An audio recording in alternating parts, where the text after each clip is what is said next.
is BTV, your home for memorable entertainment. Today was very cloudy, but not a whole lot of rain. Now, as we go into the next couple of days, those rain chances are increasing. It will stay breezy and temperatures staying on the cooler side. I'll have all those details coming up. Now at 10, a heartbreaking loss in McDuffie County. Details on the fire that took a local business from the area. As your news at 10 starts now. Live from Television Park, this is WJBF News Channel 6 at 10 on BTV.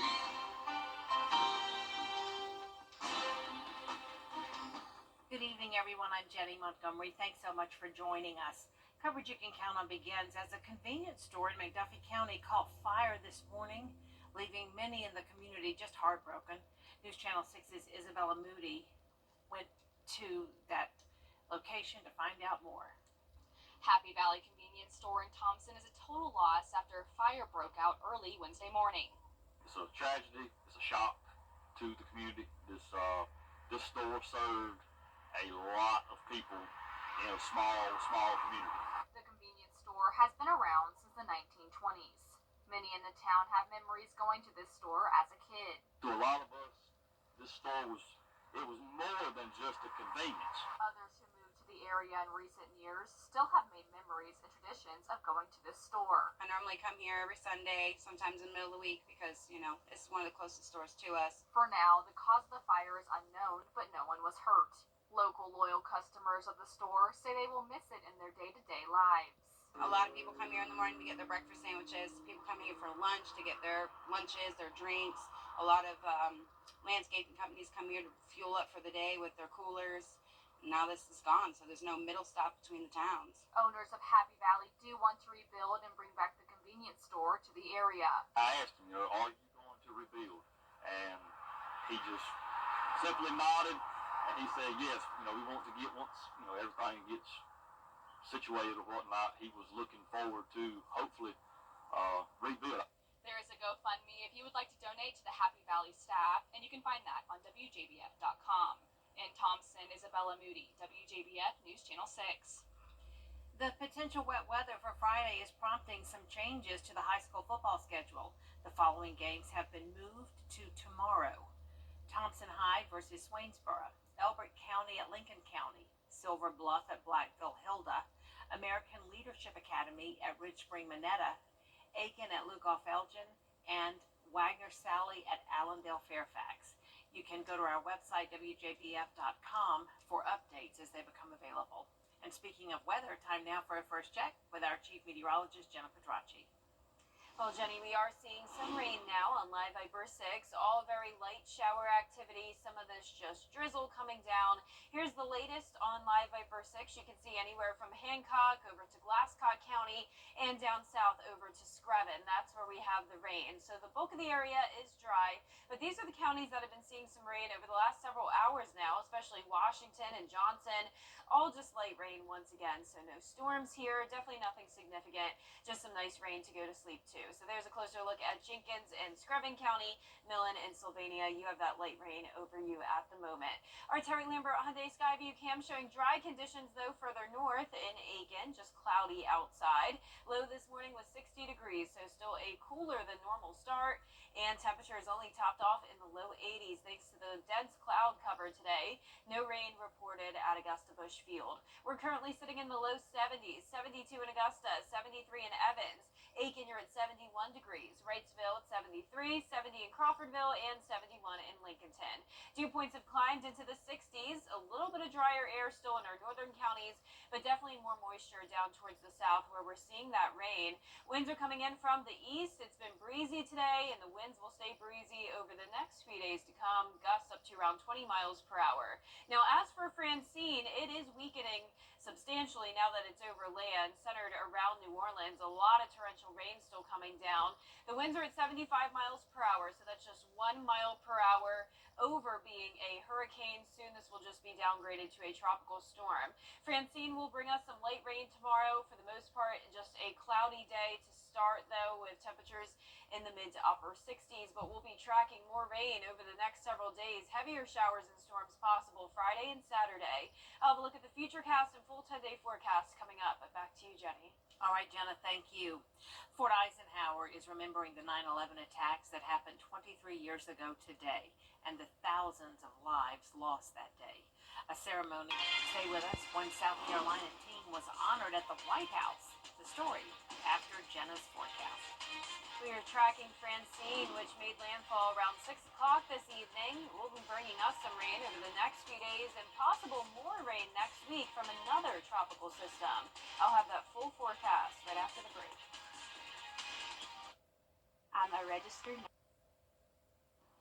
Now, your most accurate forecast with WJBF Live Viper 6. Welcome back. Here's the latest on Live Viper 6. We are seeing some late rain showers in the CSRA. It's just our southwestern counties. A lot of rain, though, in western Georgia, especially southwestern Georgia, just outside of Albany. That's where there's actually a flash flood warning until 11:15 this evening. It's been a steady light rain coming down for nearly 24 hours now. So even though for the most part it has been light, those rainfall totals are up to 6 inches in that one location in southwest Georgia. For us, just trace amounts recorded so far today in places like Emmanuel, Johnson, Washington, and Hancock counties. Also, McDuffie, Gibson area, or McDuffie County, Glasscock County around Gibson, and also Jenkins and Screven counties getting some of that light rainfall. Overall, nothing too significant for us today, though. It's cloudy, it's breezy, and there's just that light rain. Here's a look at our Terry Lambert Hyundai Skyview cam at Augusta Regional Airport. We're sitting at 72 degrees, 5-mile-per-hour wind. Temperature is in the low 70s across the board. Cloud cover for everyone this evening. Those clouds really will not break over the next couple of days to come. And of course, it's all due to Hurricane Francine. Still barely a hurricane. Winds are at 75 miles per hour, but it did make landfall earlier today as a Category 2 hurricane with winds at 100 miles per hour sustained. It's moving up towards the north, will eventually become a tropical depression as it moves over the Mississippi Valley, but it still will be bringing a lot of rain to the southeast even after it weakens. We have Tropical Depression 7 that formed today as well off the Cabo Verde Islands near Africa. We'll be watching that over the next week, and we'll also be watching a coastal low that could develop, and it could become tropical. This could bring heavy rain across the Carolinas and even into parts of the CSRA Sunday into Monday, so we'll keep a close eye on that one. Next named storm would be Gordon. So far, only 6 named storms this season. Rain chances are going up to 50% tomorrow. There will be a lot of light, steady rain, just really not amounting to much. Higher rain chances Friday and Saturday. It'll be heavier at that point. We'll have the chance of storms. Here's our tropical futurecast model here. You can see that steady light rain coming down on Thursday. Then as we go into Friday morning, a dry start, but then there comes the heavy rain. Some of that rain continues into Saturday and Sunday due to this system sort of just stalling out as a low pressure in our area. And then an additional low pressure forms off the coast. That's the one we were just talking about. And once again, that could bring heavy rain to the South Carolina and North Carolina coast and eventually move inland by Monday evening. Here's a closer look at home. Tonight at midnight, rain in our southwestern counties moves forward as we go into the overnight hours, and by 7 a.m., light rain across the metro.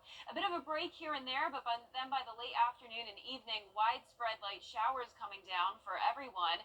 Drying out again as we go into Friday morning, but then it will be Friday evening where we'll see some heavier downpours and the threat of some stronger storms in our western counties. Can't rule out some gusty winds that could become damaging. Gusts up to 30 miles per hour, low end severe weather threat, and around 1/2 inch to 2.5 inches of rain. So those rainfall totals spread out. Definitely lower rain chances in our South Carolina counties, but overall those rain chances remain high through the weekend and temperatures staying in the low 80s. All right, sounds good. Thank you so much, Jenna.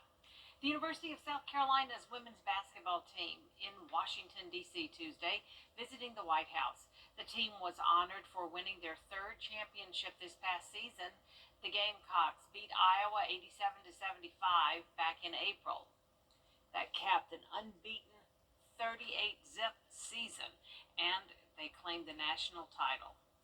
President Biden told the team that he picked them to win last season and then accepted a jersey from the team in honor of their visit. Still ahead, Hurricane Francine making landfall in Louisiana, as Jenna just said. Now, cities like New Orleans are hunkering down after the break. Every day, ordinary people in the CSRA do extraordinary things to serve our community. Each month, News Channel 6 recognizes these outstanding volunteers with the Giving Your Best Award. Do you know an everyday hero who goes the extra mile to help others? Nominate them for the Giving Your Best Award by visiting WJBF.com and filling out the entry form. Sponsored by Science Co., Piedmont Augusta, Security Federal Bank, and News Channel 6. CSRA. Welcome back, everyone. Hurricane Francine barreled into Louisiana tonight, strengthening to a Category 2 storm that could bring deadly storm surge, widespread flooding, and destructive winds on the northern Gulf Coast. Ika Jachi has more. Tonight, Hurricane Francine making landfall this evening and taking aim at Louisiana. Strengthening and upgraded to a Category 2 hurricane right before it came ashore, with winds up to 100 miles an hour. Roads quickly flooding in Dulac, Louisiana. Some areas bracing for up to 10 feet of storm surge. ABC's Matt Rivers on the coast in Houma, Louisiana, when Francine made landfall. This hurricane coming ashore as we speak, and we are in the eye wall, the most intense part of this storm, with winds up to 100 miles an hour. The threat of power outages increasing by the minute. Just overwhelmed, scared. Even though you've been through storms before. I still feel the same way every time a storm comes. A state of emergency in effect. Louisiana activating more than 2,000 National Guard troops and warning residents. The time to evacuate has now passed. It is the time to go to ground and hunker down. Here in flood-prone New Orleans, officials say they're confident the pump system that keeps water out of the city will do its job. The threat of tornadoes increasing on the dirty side of the storm as it barrels inland. Once over land, Francine quickly falling apart. It's not going to be a good night to be driving on the roads. Francine now set to soak Mississippi through the night with the same rain it brought to Louisiana. Ika Jachi, ABC News, New Orleans. Coming up, we'll meet our WJBF Scholar Athlete of the Week, and the Atlanta Braves held a special event honoring the victims of 9/11. Kira Goldstein has sports next. Call now. Do you have what it takes to be a border ball cheerleader? We're looking for the area's best high school seniors. Tryouts for Team Georgia will be held on Sunday, September 15th. Register now at WJBF.com/cheer. Now, WJBF sports coverage you can count on. All of Major League Baseball observed 9/11 on Wednesday, with the Braves hosting an event to honor the 110 flights of stairs climbed by the FDNY 23 years ago. Firefighters, first responders, and their families from across Braves country climbed the upper-level stairs at Truist Park, and proceeds from this event benefited the Terry Farrell Firefighters Fund, which provides funding, resources, and support to Georgia firefighters, volunteer departments, and fallen firefighter families. Meanwhile, the team was in D.C. for Game 2 of their series against the Nationals. After the 12-0 shutout win on Tuesday, they looked to keep it going on Wednesday. Max Fried got the start on the mound for Atlanta, giving up 3 runs through 4 innings of work. Hernandez would come in for relief, but the Braves couldn't rally. Nationals would go on to get the win 5-1. Every week, we honor an exceptional athlete who is also a leader in their school and in their community. This week's Scholar Athlete is Evans High School's Ren Chochel.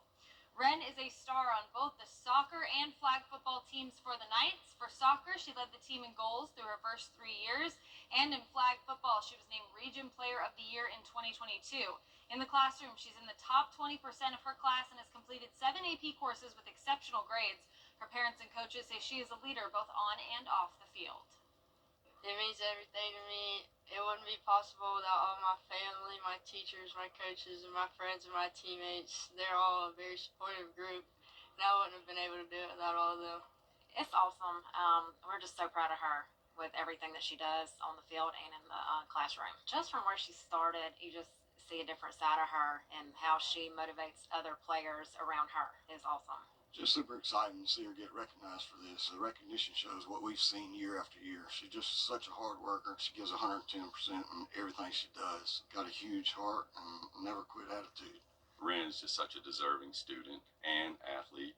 So seeing her receive this award, it makes all the coaches excited, makes her family excited, and her peers also appreciate that she's getting honored for all of her achievements. Even going back to her freshman year, people always admired her attributes, and she was always special. And so you always knew she was going to develop into a phenomenal young lady, athlete, and scholar.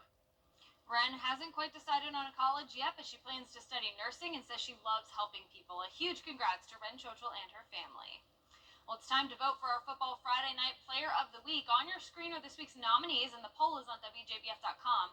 You can vote once a day until Friday at 11 p.m., and the winner will be announced during our FFN show. Also, a handful of games from around the CSRA have been moved from Friday to Thursday due to weather. We have that full list at WJBF.com as well. And finally, take a look at this. Evans Middle School's very own Grant Deal made a 41-yard field goal versus Lakeside. This video was sent to us by his sister Adrian, who also did some very good camera work. Way to go, Grant. We know we'll be talking about you in just a few years on Football Friday Night. That does it for sports. We'll be right back.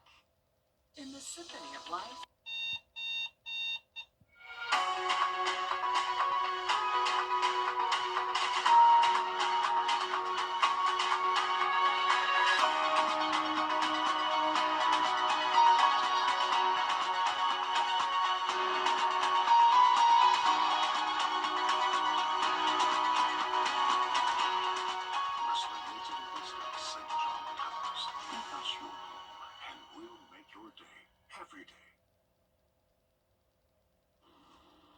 And last but not least, in South Carolina, Clemson University students and staff hosted a 9/11 remembrance stair climb. The climb was hosted at the Memorial Stadium, where dozens of organizations came out to pay homage to the nearly 3,000 people who lost their lives. Simone Jameson spoke with those who participated in the event. First responders, veterans, students, and staff all gathered here inside Clemson University's Memorial Stadium for the second annual 9/11 Remembrance Stair Climb. The event involves around a dozen organizations paying homage to the nearly 3,000 people who lost their lives in the September 11 attacks back in 2001. First responders here committed themselves to climbing the stairs in full gear for 2 hours. The event was marked by moments of silence and a recap of the timeline of the tragic events that unfolded 23 years ago. Memorial Stadium's in to honor all those that died in World War II. So a fitting tribute that we're walking in a stadium that honored those that have fought for our country while we honor those that died in attacks on our country. It's a culminating event of about 10 or 12 organizations, and we wanted to bring awareness to the students who may not have been alive during 9/11 and have no idea about the sacrifices that were made. And those who participated in the Memorial Stair Climb were given the opportunity to sign thank you cards for first responders. They'll be delivered to them on Thursday. At Clemson University, Simone Jameson. Wow. So Yeah, special. Very, when you do that. very touching tribute for sure. I can't believe it was 23 years ago. It is really hard to believe. Wow. Well, our 10-day forecast showing some minor impacts here in the CSRA from Francine, which is still a hurricane. It's going to be bringing us some light rain tomorrow, cloudy and breezy conditions. High of only 82 degrees Thursday through Saturday. Higher rain chances Friday and Saturday with some heavy downpours and storms possible. Then still some slight rain chances into next week with temperatures eventually warming up a little bit. We'll see some mid to upper 80s late next week. Low temperatures back into the 60s. And that is our report for now. The news continues at the top of the hour on WJBF News Channel 6 at 11. Hogan's Heroes is next here on MeTV.